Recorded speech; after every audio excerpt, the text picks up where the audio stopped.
Hello and welcome back to a Berry Salad Experience. I'm your host, Brent Decker, aka Chief the Bear. Before we get started, make sure you like and subscribe and hit the bell to be notified about more great content.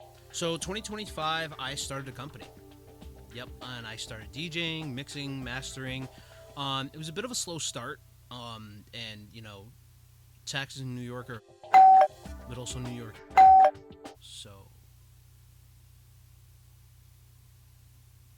the year before, I bought my first DJ controller. I bought this cool thing. I don't know if you can see it.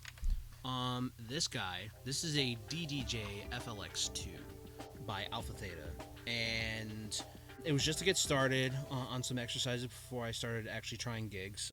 And I did get some gigs for getting me started.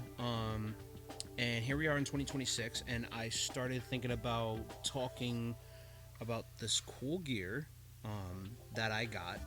So here we are. So let's go over what I'm using. The Djay flx2 by Alpha Theta. Let's see. So this is a 2-deck controller. EQ knobs here, and then you got the color effects knobs. You've got the faders here, and then you got the effect pads here that give you hot cue, pad effects, looping, and the sampler. You got a tempo fader right here. I know it's hard to see. Let me get some light on me.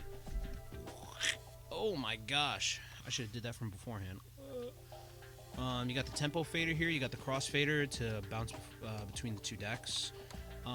Play pause, the Q button, and then you got the beat sync button, which essentially syncs one track's tempo to the other track, so it makes it easier to mix. Me personally, I like it, but I try my best not to use it, only because like you're gonna wind up relying on it a little bit too heavy, and it's good to just like get in the habit of like fixing your fader, so then you actually like play with your jog wheel more. And then for the outputs, which are right here, you got a headphone output and then a speaker output, which are 3.5 millimeter jacks. And my first time touching the decks, I really wanted to test the extent of what I could do with it. I was playing some tracks that I collected over the years, mixing nu metal, pop, punk, aggro rock, metalcore. I found myself satisfied in what I could do, especially with the effect pads. And then next I tried its functionality with internet and phone capabilities, because fun little fact, you can actually Bluetooth this to your phone, and in addition to Bluetoothing it to your phone, you could then use your Bluetooth again to Bluetooth to a speaker. But the only problem with that is that like you don't get headphones functionality with it. It's just straight to speakers, so that it's good for like if you're on the go and you're really trying to practice. It's really good for that.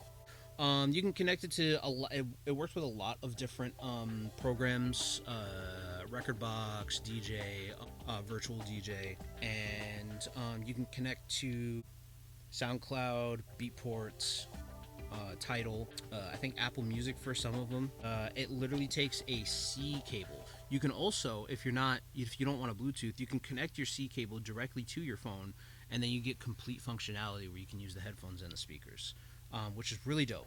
And as far as DJing audio files directly from your phone, I don't recommend using Rekordbox, even though it says this works well for Rekordbox. That's what they said this is built for. The only reason is because like if you use the Rekordbox version, like that you have to sync it with your computer, and then you have to like send it via Rekordbox from the computer to the phone, and that's just too much work.